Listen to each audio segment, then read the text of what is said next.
You are watching Co-op for Two, broadcasting live from Champaign, Illinois, Sunday, October 1st, 2023. It's around 3 p.m., and we are continuing our play-by-mail game story from Dear Holmes. This is a series called The Curious Affliction of Mr. Brown. We're on letter 2. I see the chat is here. We've got a new person joining us, Edward Kokoska. Is that some people are good at guessing the origins of names. It certainly sounds European, Czech or Polish maybe. One of the interesting things I've been working on my high and low detective game in New York City, and one of the things I'm trying to do is populate the different neighborhoods according to their exaggerated ethnic breakdowns. So I've been finding sources for different names of different backgrounds. Some are easier to find than others, which is a perfect lead-in to let you know that there is an official date for the first game development update live stream that I've been threatening to do. It will be the following Sunday, which is October 8th. I haven't decided yet whether it will be after our Dear Holmes time slot or before it or instead of it. So my first live stream talking about the high and low detective game that I've been working on will be next Sunday. I hope you'll join me for that to hear about the game, to see if you might be interested in helping work on it. And in that first session, I'll talk a little bit about my plans for those videos going forward. On other bookkeeping matters, last week we played our 6th case from Mythos Tales. There are only a couple left. We're going to try to get those finished in October. Always a little strange experience playing Mythos Tales. They really do try to do things differently, not always successful. We're going to be doing a lot of live streaming in October. We like to play, we've sort of gotten into a tradition over the last year or two of playing games around holidays that are atmospherically tied in. So for October, we're going to be trying to play some creepy, scary, Halloween, spooky atmosphere games. And I've got my hands on some deluxe ones that I'm looking forward to, and I don't want to play alone. So I hope you'll join me for those. If you want to help us schedule those, there's some of them that are going to take multiple nights. Some will probably just happen spur of the moment with an hour's notice. Others will be planned out a week ahead of time. The more interesting ones, probably I'll try to give notice. But if you're interested in seeing the list of games we're going to play and helping schedule them, you can stop by the Board Game Geek Guild for this channel. There's a link to it on the About page, and there's a thread on there for Halloween 2023 games. On that thread, you can help us say, I'd really like to catch this game. Here's when I'm available, and we'll try to pick schedules that works for most people. The last minute live streams, I'll try to post there, but if you're in the Discord for this channel, that's the fastest way to find out about those. And those are good for people. Also, sometimes it'll be like midnight and I'll get an urge. I'll be like, oh, should I play a game? And I'll ask in the Discord, is anyone up for playing a game? If no one responds, I just go back to my work. But if someone says, yeah, let's play a Deadbolt Mystery Society game, then I might do it. So if you're interested in those sort of last minute games, check out the Discord. There's a link to that as well on the About page. Okay, anything else we have to talk about before we continue? I did actually post a link to a Google Calendar. I'm going to try to experiment. I'm not very good with keeping things on calendars, but I did create a calendar for the channel. And so maybe we can coordinate schedules that way a little better. Okay, let's get to our, I guess before we get to our, I should ask if anyone is up to anything interesting. Oh, I remember what I wanted to tell you. Okay, so let me just see. Jonathan has reminded us he's starting a new book in the book club called The Crooked Hinge by John Dixon Carr. I have got my copy in the mail. Should be here today or tomorrow, so I will be joining for that. These are fair play classic. When was this one written? This is an old one and a classic one, isn't it, Jonathan? Anyway, the idea is that they're broken up into weeks, and Jonathan says, okay, we're going to read these X chapters. At the end of the week, we discuss it and come up with theories. One of my favorite mystery books of all time was a story that Jonathan brought to the book club called The Poison Chocolates Case. This one was written in 1938. Okay, I saw a movie that I loved, and it's on Netflix, brand new. Who knows what movie I'm talking about? Just came out. It has that David Fincher sort of. There's a serpent. It's not serpent, but it's very close. I think you know what I'm talking about. You just got the name a little bit wrong. Reptile, it was called. Yeah, Benicio del Toro. I loved it. But it's one of these sort of atmospheric, tense police procedural cases. And I don't want to say anything about it, but your homework assignment is to watch Reptile on Netflix so we can discuss it in the coming days. And Tina says, watched it, it was good. It reminds me a little bit, there's got to be a name for this genre. What's the movie I recommended before? I'm not going to be able to remember it. There was another movie I recommended before based on a true story of an abduction, and the group, not US based, that planted an undercover to try to catch him. It's got that very moody scenes, beautifully shot, where you're spending huge amounts of time just watching people act characters and lingering on their faces. And if you get the right actors, it makes the hair stand up on the back of your neck. It is the one in Australia, that's right. Okay, well, I mean, when Benicio del Toro is in the right role, he is captivating. Anyway, Reptile, 2023, Netflix, just came out. All of this crap movies we see in the theater, and then here's one direct to Netflix. I think the theaters are going away, because I would rather see that in the theater than any of this crap that's been out there. No One Will Save You. That sounds a little bit familiar. I wonder if I've seen it. Okay, anyone else to any other interesting projects before we continue? Greg is going ahead with his board game channel. We're soon going to have interesting crossover stuff. Greg will be doing some quick before you buy it reviews of board games on his channel, co-op and competitive. Some of the games that we used to have a long review here and a short review here, we might have the long review on this channel and the short review on his channel. John says, I think watching movies in VR is going to replace real theaters at some points. I think that's right. Oh, and Martinez is here. Martinez hopefully saw the part about my live stream game development next week. Martinez is the author of some of my very favorite Sherlock Holmes Consulting Detective fan cases.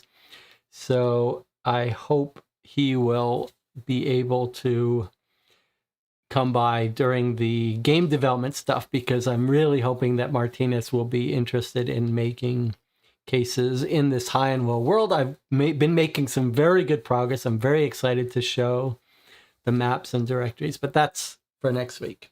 Okay, let's get to today's letter. If you remember last week, it was missing a letter from Watson. And so I wonder if it's going to be in today's envelope. It seems like they still didn't notify any people that there were problems. I wouldn't be too surprised if it was in this week's envelope, but maybe they not even worrying about it. Okay, so I see it's a 3-page letter from the doctor, no letter from Watson. So we have to make do with what we had last time. Joseph is the person who transcribed it and really saved us last week. All right, before we read today's letter number 2, let's just do a little bit of a recap of what happened. Here was our Watson letter. Basically, client Ernest Brown is getting sick and sicker. And there's a local doctor that Watson has asked to go over and check out Mr. Brown, and he's got some experience with these weird sicknesses, see what he could figure out. And Watson has posed these two questions for us. Number one, how or where did he first fall ill? The answer to this question could be key in protecting others from the same affliction. This doesn't seem like it should be that hard to answer. Can't you just ask the guy, when did you start getting sick? But where, we don't know. I guess it should mean like what was causing it. And then number two, disregarding the nature of the illness, could somebody have transmitted or perhaps inflicted it upon Mr. Brown? If so, was this a deliberate act? And then he gives us a little bit of the timeline. He kind of answers his own question about when. He says, Mr. Brown's 50 years old, lives with his wife, and then until 4 months ago, and this letter is from June 11, 4 months ago, he was fit for his age. Now he's displaying grievous symptoms, and he can't figure out what. And then he backs it up a little bit and says, well, actually, since Christmas, which is 6 months ago, he's complained of severe pains in his feet. We know from talking to the guy, he has a long walk to work, so maybe that was causing it, or that's when it actually started around Christmas. And then he's got these new symptoms where he's losing his hair, sensation in fingers. Then we get a little background that this guy's a sewerman, works long hours, walks several miles. And maybe Watson says he's got something, picked up something from the sewer.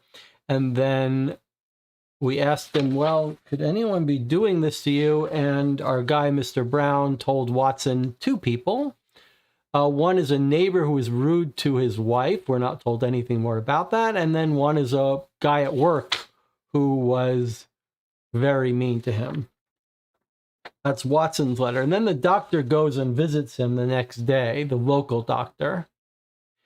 And the big thing that, well, there's two. First thing is this little subtle thing that I believe it was Antina who noted when we knock on the door that's got lots of names scratched out above the door thing, and then Brown is the latest one. When we read that originally, we just thought, okay, this is a rental place and the previous tenants have scratched out their name. And Tina says, hey, could it be that the residents of this particular apartment keep getting sick and dying? Something to keep in mind. Blue painted, we wonder, could this be lead poisoning of some sort? Although lead poisoning from paint doesn't have these symptoms. There's lots of interesting history about lead and violence and stuff, but not these symptoms. Anyway, so he starts interviewing the guy. Turns out the wife is also almost as bad as he is. Wife's out shopping. And then the glaring piece of evidence is, remember, he first started problems with his feet. This doctor asks to look at his feet, and the puff of white powder comes out of his boots. It's violet scented talc. And this guy, Brown, says, oh yeah, it's talc powder that my wife got from the lady she cares for. And he says, he doesn't tell us exactly when he started using it and he got it, but he says that she got it for her birthday some months ago. This seems to suggest to me that it doesn't match up with the time of the illness, since it seems like the illness started 5 or 6 months ago, and this thing that her birthday was some months ago sounds like it was more recent. But the talc is is like a really drawing our attention. There's some history of actual people using chemicals. Someone pointed out on the YouTube comments that there was a well-known case of soldiers getting heavy metal poisoning from white powder that they were using for for talc type stuff. So we very much suspect this talc, and whether it's been deliberately poisoned to attack the lady or someone else, we don't know.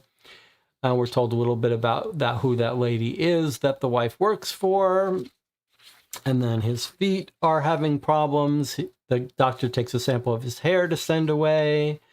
Then he starts asking Watson's follow-ups about the neighbor and the person at work. Turns out the person at work thought he stole a sandwich, but it turned out he didn't. So the person at work is not so angry at him anymore. We don't hear about the neighbor at all. And then we hear a little comment from this doctor to Watson, his fellow doctor, saying, hey, remember our friend in Upper Wimpole near where the lady that wife takes care of is, and we just get told a little bit more about that. Okay, so there we are. We're caught up, and now we're going to take a look at our second letter, which, as promised from the series, is longer than they used to be because there'll only be 3 sets. All right, so here we are. Here's our letter from Frederick Anstruther, the doctor specialist in unknown and undiagnosed illnesses that Watson has asked for help from. Let's hear his follow-up letter. It's 3 days later. Let's see what he's found out. Dear Watson, whilst I am grateful for your second telegram, I found the contents to be most shocking. I never imagined that the sample of talc that I gathered in Clark's Mews had been laced with thallium sulfate, allowing thallium to be absorbed through the skin. It is incredible that both samples of hair from Mr. and Mrs. Brown showed clear evidence of thallium poisoning. It should, of course, be expected as they had used the talc, but I cannot believe that anyone would wish to harm them both, especially not with rat poison. Okay, so thallium poisoning, this was an explicit theory in the chat last week, and sure enough, it's the talc. It's got thallium poisoning, so that solves that mystery. Now we just have to figure out why. Is someone trying to harm them? Was someone trying to harm the lady that the wife got it from? After receiving your message Friday morning, I left to warn Mr. Brown, but not before sending a telegram to Fenwick, asking if I might call at his home, to renew my acquaintance, as I remember our time at Bart's with great fondness. To my great relief, Fenwick is the shared acquaintance of Anstruther and Watson. So he's just mentioning, it's like, the poison guy, he's important, but more important is our social lives. He says, to renew my acquaintance, as I remember our time at Bart's with great fondness. To my great relief, his reply awaited my return from Clark's Mews. It read, Anstruther, you are most welcome to visit this afternoon or tonight. For coffee? Ethel's new craze. Perhaps bring our friend Watson with you. Regards, Fenwick.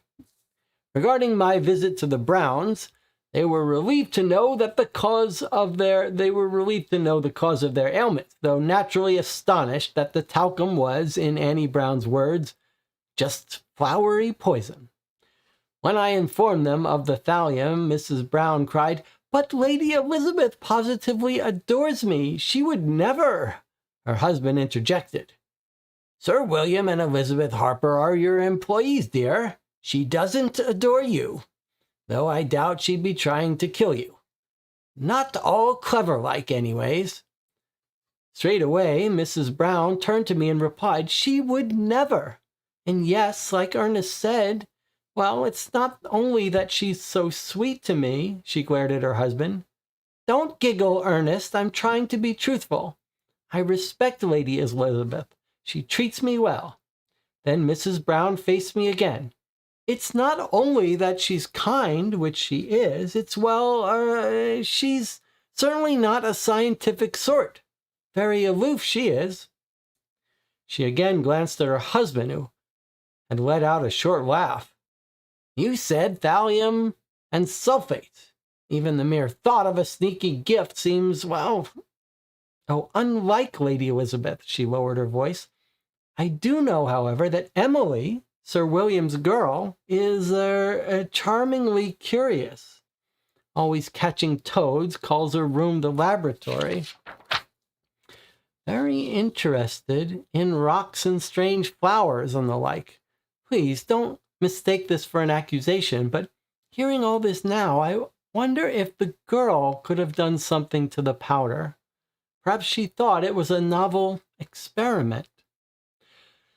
I explained to her that this was unlikely, though I must admit I have given thought to her theory since then, especially after my subsequent visit to the Fenwicks.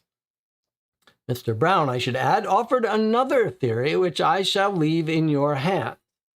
As soon as I finished my explanation to his wife, he bellowed, "The powder could have been poisoned after you got it, Annie." He then looked to me and said, "I think I know who you've got to have a chat with.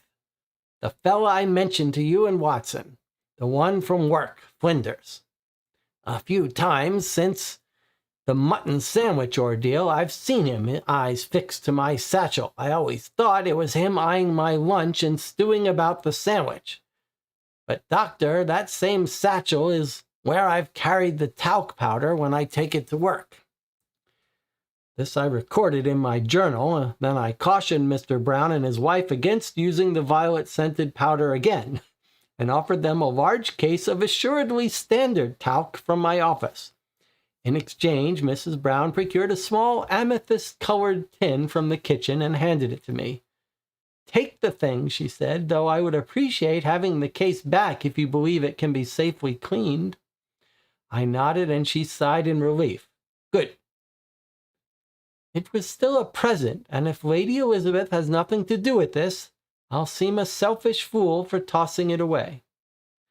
I have safely stored Mrs. Brown's gift in my office and promised to her that it would be returned free of thallium as soon as you have concluded your investigation. After excusing myself from her and Mr. Brown, I quickly took luncheon and called a cab toward the Fenwick's property on 20 Upper Wimpole Street.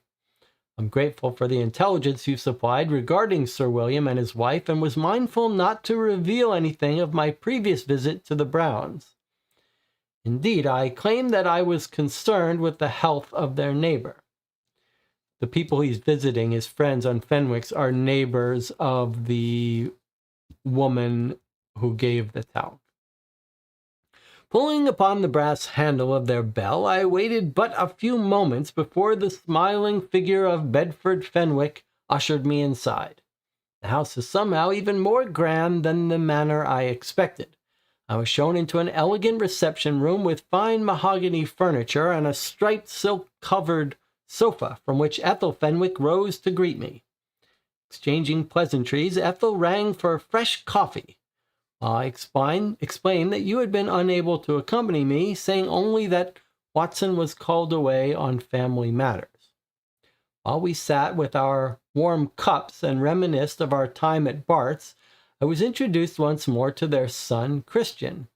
Now a toddler, he smiled and tottered manfully from one piece of furniture to another. We cheered him on, celebrating his victory. Then the room fell silent for some moments. It was then that I raised the reason for my visit. Taking a deep breath, I began thus. "Please excuse me if I am being too familiar, but Watson and I are ill at ease regarding the health of Sir William and his family." Fenwick frowned, asking, "Is there something amiss?" He turned to his wife. "Is this the reason why we rarely see them these days, except for passing them on the steps?" Fenwick fell silent for a moment before continuing. "Our neighbors, they are a very private couple, and since the death of Lady Sarah, we have spoken but a few words. I have touched my hat and nodded as we pass each other in the street, and I have observed their daughter, Emily, perhaps once or twice a week, on her return from day school, but little more. The last time was, I think, 2 days ago." I nodded, asking, "And what of the twins? Have you had sight of them?" Fenwick shook his head, and I listened closely as he continued. "Whilst Emily is at home, the twin boys, Harry and James, are away in their final year at boarding school. They were devoted to their mother, and they took her passing very badly, James particularly so. It was a bad business, and the events surrounding her death were never fully resolved." Fenwick paused for a moment, glancing at his wife for her affirmation. Ethel was quite close to Lady Sarah, and before Emily was born, on the days she was away from Bart, she would often accompany Lady Sarah and the twins to take some exercise. Ethel Fenwick gave a brief nod, saying, "The twins could easily pass for one another, but their temperaments quite dissimilar. Harry is demonstrative, passionate. Perhaps it is his musical bent that makes him so. James, on the other hand, can be brooding." She paused, thoughtful for a moment, before continuing. "I recall walking in the park with Lady Sarah one day when the children were still bantlings. Emily just a baby, and the twins to have been about 4 years old. The boys were playing out of sight for a short time and returned very angry, saying that an elderly gentleman had taken away their swords. 2 sticks, of course." Mrs. Fenwick smiled gently as she reminisced. Harry calmed down quite quickly, but spent the rest of the afternoon in attempts to console James, who was a sullen little soul." I interrupted, asking, "Are they home at present?" Fenwick shook his head. "No, they do return each half-term and at the end of each of the 3 terms. Michaelmas, Lent, and summer."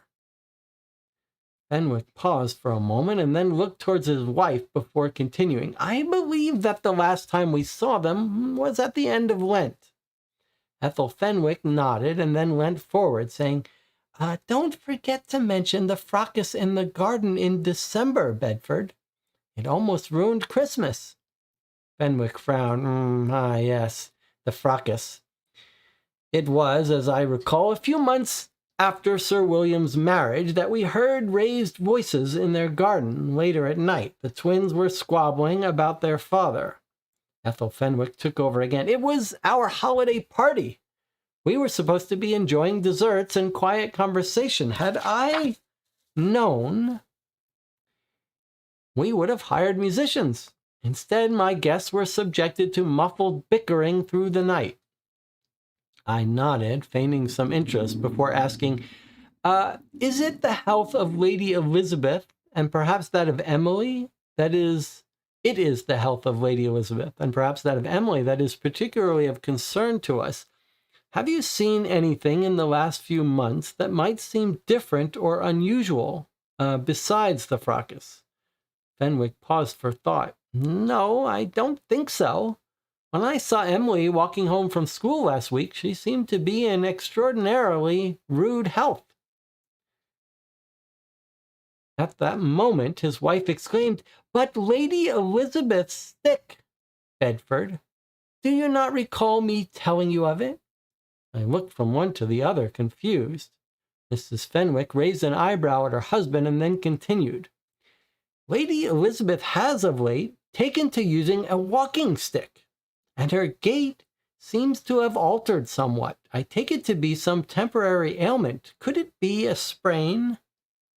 I said, "Well, perhaps. But you have seen nothing to suggest that Emily might also be experiencing similar difficulties?" Fenwick shook his head, saying, "Definitely not, Dr. Anstruther. She's always running about outside. I believe that it was Tuesday last. She was playing hopscotch on the flagstones of the pavement as I walked home." I then asked, wielding the knowledge with which you have equipped me, "I take it that you know something of Lady Elizabeth's involvement in the women's movement?" Fenwick looked over to his wife, a little troubled, as he replied, "Yes, actually, Elizabeth Walters was quite a frequent visitor at number 19 before Lady Sarah's passing. They shared similar views with regard to the movement and all. As to any incidents," Miss Faulkner casually interjected as she played with her child, "she's got a reputation, that one." Her husband continued, "Yes, well, there have been some incidents in her past, I think," his wife chimed in again, "with the police, I've heard." Her husband scratched at his cheek. "Yes, there have been some incidents lately at the house. Once more, Miss Fenwick cut in, "that we know of." He went on undeterred. "Yes, that we know of. which we presume resulted from Lady Elizabeth's association with the movement.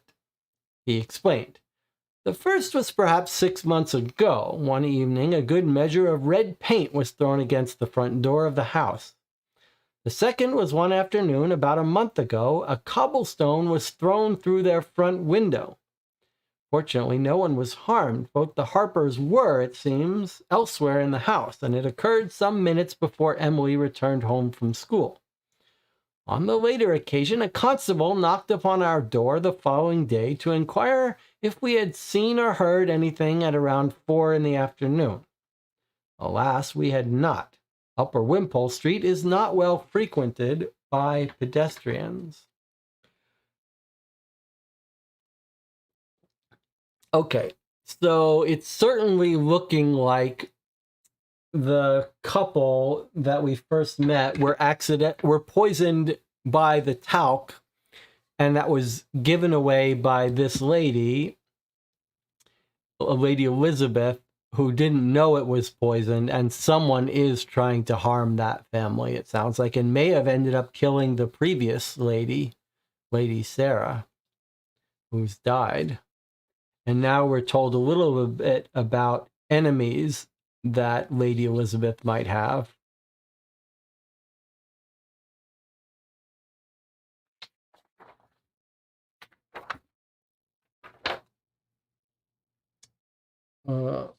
Okay, so they didn't see any. They didn't witness anything. I looked towards Mrs. Fenwick. Christian was wriggling playfully on her lap, wanting her attention. Seeing this, I asked, "Has Emily Harper taken an interest in young Christian?" Mrs. Fenwick smiled. "Yes, she has taken to peering over the garden fence when we have been outside this summer, and she and I have spoken a few times. Emily has always been a thoughtful child. If she asks a question, she will consider what you say most seriously, and she will almost certainly pose another 2 or 3 questions of her own in response. Very analytical." Lady Sarah was quite proud, even when the girl could hardly speak. Ethel Fenwick then pursed her lips, saying, "I sense a great melancholy in her. Her mother's death was a tragedy. It seems now that she is devoted to her schooling, particularly enjoying the sciences.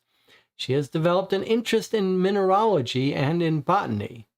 She has impressed me with her knowledge of mushrooms recently, or as she demands I refer to them, fungi. Her father lets her keep a sizable, expensive, I assume too, collection of mineral samples." Mrs. Fenwick removed her finger from Christian's grip before adding, "From what I have seen, and despite Lady Elizabeth's mightiest efforts, there appears to be something of a distance between her and Emily. When I inquire after Lady Elizabeth, Emily will suddenly appear uncomfortable. Her replies become curt, though she's always polite." She hummed, dandling young Christian. That isn't too surprising, though, is it?" As she finished that sentence, Christian made plain that his afternoon tea was calling, and so I decided I would say my goodbyes. "Rest assured, Watson, you need not tell me. I will certainly return and inquire further soon." It felt an unseemly time to ask the Fenwicks anything else. Considering what we know now of the poisoned talcum powder, I too will make it my business to learn more about the Harpers, especially about Emily and the loss of Sir William's first wife. I will keep you apprised of any and all tidings. Your obedient servant, F. Anstruther. Okay, so let's check in with the chat. What have we got? Emmy says, "Disappointed it's the talc, very obvious after the first letter. The real target is the lady. She's got bad feet from the talc. That's why she uses a stick and walks funny now." Yes, I think we all can agree that Lady Elizabeth is demonstrating the signs of the poisoning. So it feels like, I mean, probably we could wrap this up if we know who gave her the talcum powder, but there is another option. So as was pointed out by Mr. Brown, we've got two options. We know that it's the talcum powder that's been poisoned with thallium. One option is it was poisoned prior to being given as a gift to Lady Elizabeth. The other option is that it's Lady Elizabeth's talcum powder and it's been poisoned by someone else after she got it. We're pointed towards a couple of suspects. The first suspect is the daughter, Emily. It sounds like they're setting up the possibility that Elizabeth is the second wife of the man of the house, the first wife being Sarah, and that Emily is Sarah's child. And so maybe what's happening is that Emily doesn't like the replacement wife and she's trying to kill her. On the other hand, it kind of sounded like, although we're not given any evidence, it kind of sounded like perhaps Sarah was died from this same talc, which would completely eliminate that idea that Emily is poisoning Elizabeth because she doesn't like her. So we really need to know how Sarah died. And then I guess we're being led to believe that Emily is a little science girl and has minerals, and maybe she could have collected the thallium on her own and poisoned it. But then we're also told about other enemies that Lady Elizabeth may have. And we're told about the two sons. I'm not sure exactly why, but if we get back to our, let's start from the beginning here. Okay, so one question is, would a lady give away talc that had been opened? She really giving a present that's already been opened, not sealed? That's a little odd that a lady would do that. Okay, and so already the wife thinks that maybe it's Emily because she's so scientific. Perhaps she thought it was a novel experiment. So she thinks, Miss Brown says, maybe it's Emily doing this as like a joke or something. And then here's the original thing. The husband says, maybe it was poisoned after you got it. Okay, we now are ruling that out because it's clear that Elizabeth is suffering from it as well. Amethyst colored tin that it came in.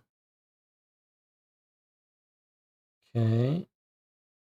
And then he goes to visit the neighbors.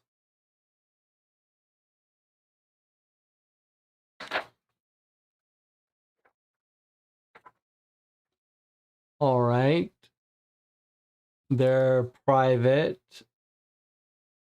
They see Emily once or twice. She goes to day school. The two sons are away at boarding school. They come back occasionally. Ethel was quite close. So Ethel, the wife of Miss Fenwick, was close to Lady Sarah before Emily was born. The twins, they're a little weird. Okay. They were told a little bit about the disposition of the son carries a grudge. They're away at school. I suppose if we think it's the sons, we care about when they were last home. One, the sons bears a grudge, James. And then they return each half term. Okay, for some reason we thought it was the sons. We'd want to track them. Okay, and then they mentioned Christmas, which is important for us because we think that's when this stuff started. I guess what it's going to be is that Elizabeth may have gotten this talc as a present for Christmas and given it to Mrs. Brown on her birthday. It almost ruined Christmas, the fracas in the garden. So they had a little fight. Now, what do you think that was about? Raised voices. I mean, this is an important event. The twins were squabbling about their father. Interesting. Twins were squabbling about the father. All right, and then we bring it back to these two. Is she okay? And then take into using a walking stick, which makes us think that, okay, she started getting sick from the talc. But Emily's fine, so Emily's not getting sick. Okay. And then Lady Sarah mysteriously died. They were both involved in the women's movement. And then they talk about enemies. She might have some incidents at the house, too, that we know of. Okay, first, 6 months ago, that's our Christmas, near when all this is started. The second one was about a month ago. Someone's throwing rocks through the doors, whatever. We're not told why, just that someone's not happy with her involvement in the women's movement.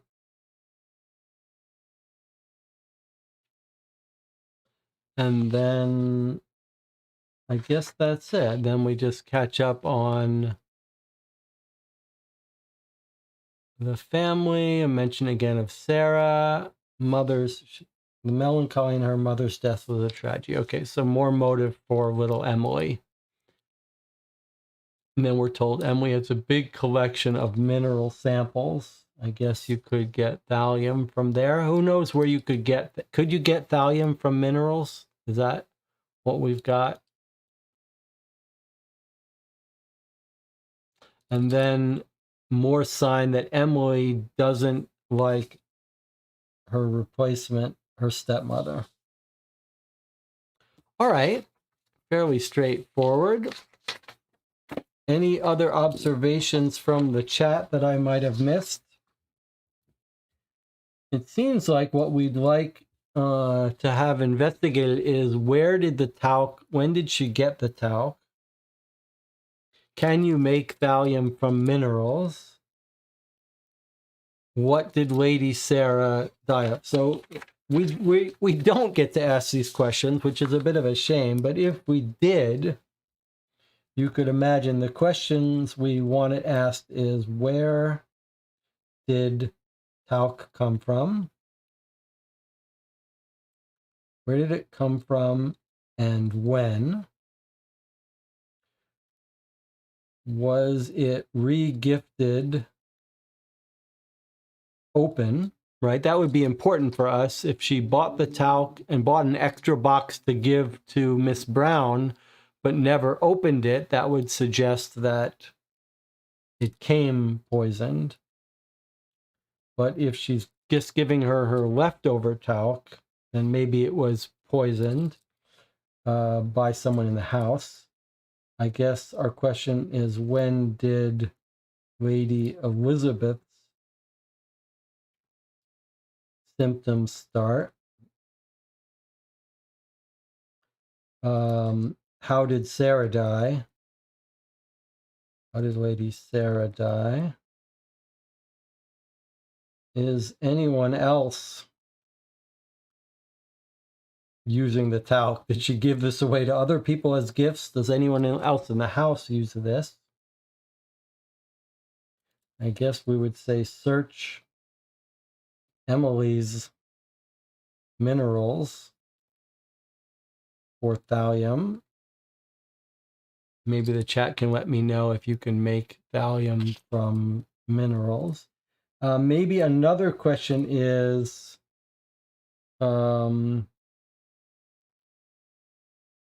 who is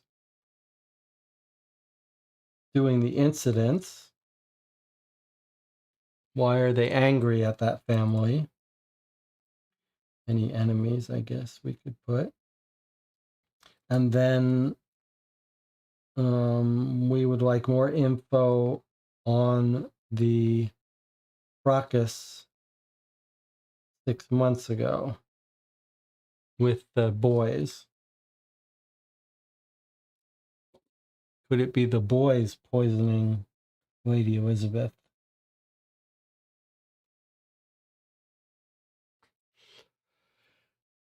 Okay, Rob says thallium can be obtained from the smelting of lead and zinc ore.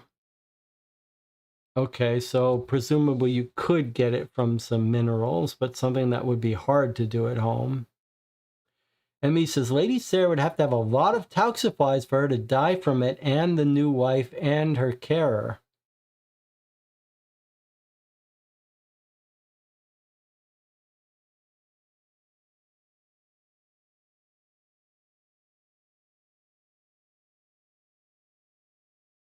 Hmm.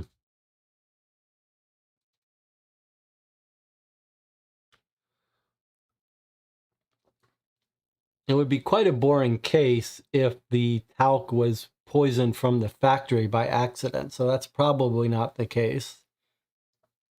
It's either a gift to her from someone.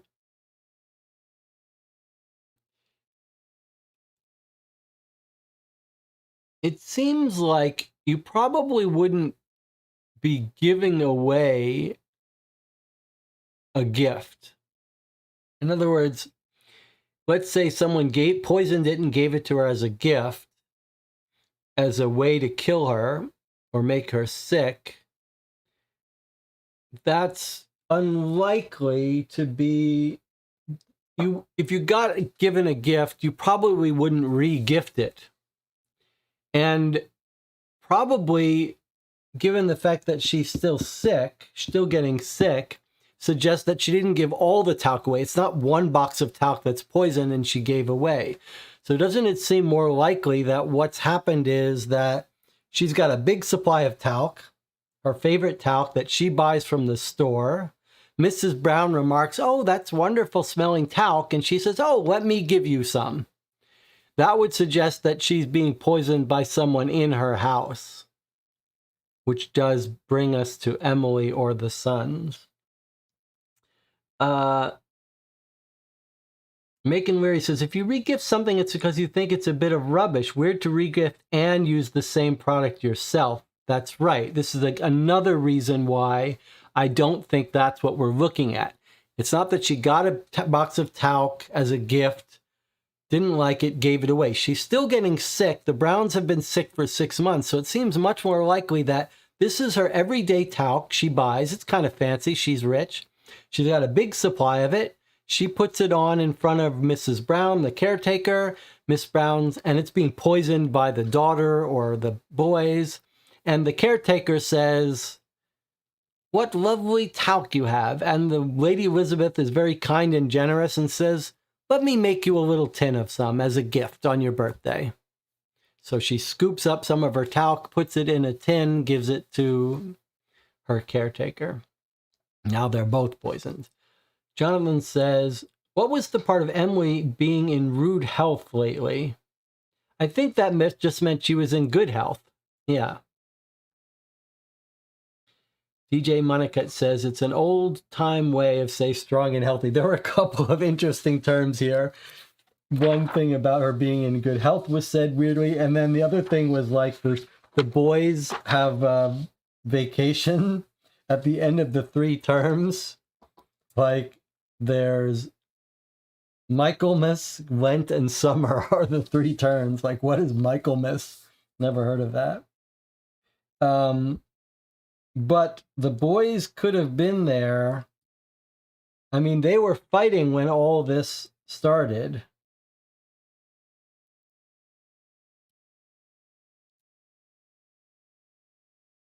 I guess in my questions, I also wanted to know, when did Miss Brown get the talc?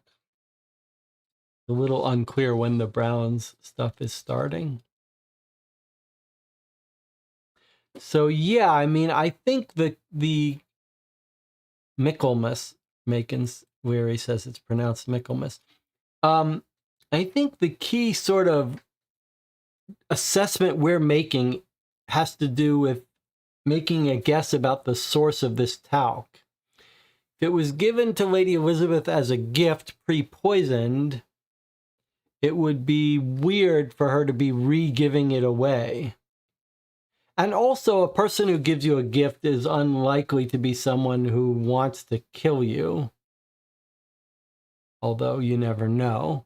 But I do find it odd that she would give it away if it was a gift. She would keep it close to her heart. It would make much more sense that she's just buying her own talc and that the caregiver likes it, so she gave her some, and she would be happy to give it away because it's nothing special.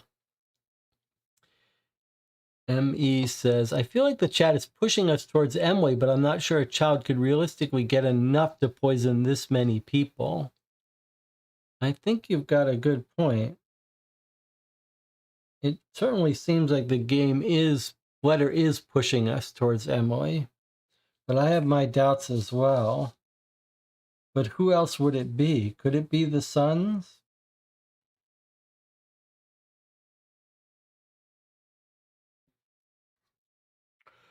I don't feel like there's any, I feel like we just have to wait till the next letter. And Tina says, Google says 29 September and 8 November in the Eastern Christian traditions. Michaelmas has been one of the 4 quarter days of the English and Irish financial, judicial, and academic year. Mark Poole says maybe she used it but found it irritated her and decided to give it to someone else. That doesn't work, Mark, because she's still sick. And this has been happening for 6 months. So it doesn't make sense that obviously she's still using it, or otherwise she wouldn't be so sick. So I think we have to assume that that's two couples, the Browns and Elizabeth, who are like, they got this new talc, they started putting it on their feet, and all of a sudden their feet are in excruciating pain, and they're not deciding to stop the talc. That's the part that's bewildering to me. Like, wouldn't you be like, hey, maybe there's a connection, let me stop using it for a while?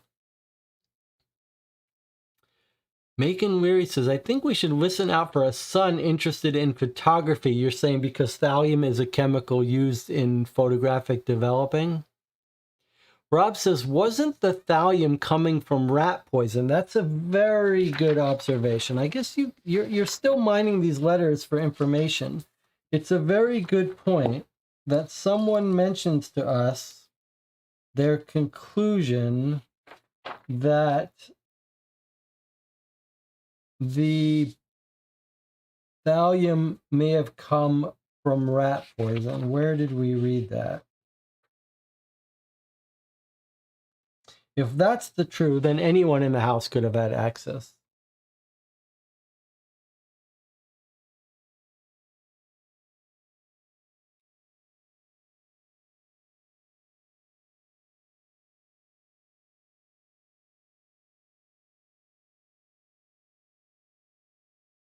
Thallium and sulfates, not just thallium, but thallium and sulfate.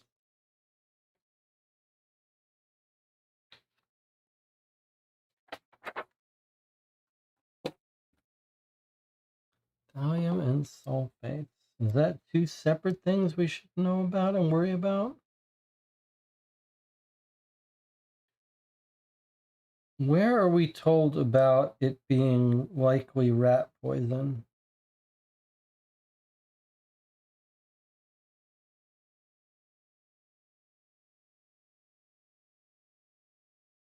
Everyone suspects little Emily. I guess right at the top, rot with rat poison. Okay, so if the thallium is coming from rat poison, I guess that would have been a question that we might have asked, like, where is thallium sourced? But now we think we're being suggested that it's coming from rat poison, which everyone could have access to.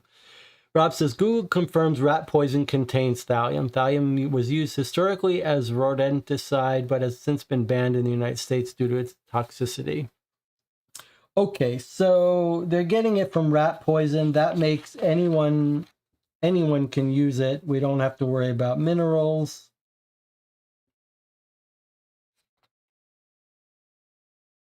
I guess that doesn't give us, but we know that Emily's scientifically minded. So that's why she's sort of suspicious that she could come up with this idea.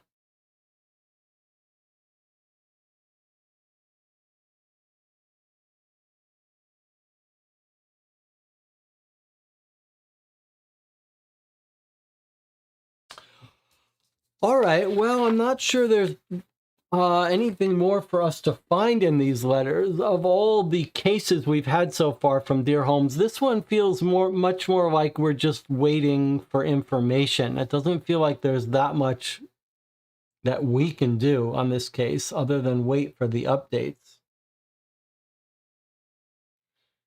Hopefully they'll go talk to Lady Elizabeth and warn her to stop using her talc. Any other things, any other discussions anyone wants to have before we wrap this up for next week?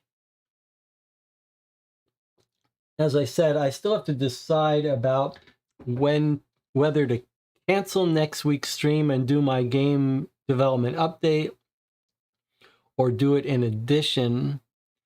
For those who are interested in joining for the discussion of the high and low detective game I'm working on and the design of these games in general, if you could stop by the Board Game Geek Guild section or on the Discord and let me know what times are good for you so I could get some idea of what time would be best for people who are particularly interested in those videos. Especially, I mean, you could always watch them later, but especially if you think you might be interested in helping out with the game, either writing a case set in this world or helping with create some of the documents and stuff, then I'd be particularly interested in scheduling it for those. DJ Moneycut says, if Elizabeth bought a second box of powder from the store to give as a gift, it would be contaminated from the factory. No. Yeah, I think that's right. If it turns out that Lady Elizabeth didn't give her some of her own, but rather bought her own box from the store unopened, then that would make us suspect it's from the store. But we might have gotten a little clue about that, right? I think we actually did get a clue about that. What was the clue we got?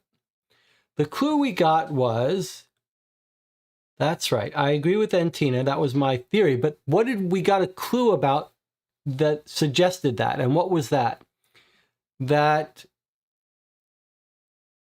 Miss Brown gives us a tin, and it's a tin that's got a design on it, but it doesn't say, it's not a tin that says Mr.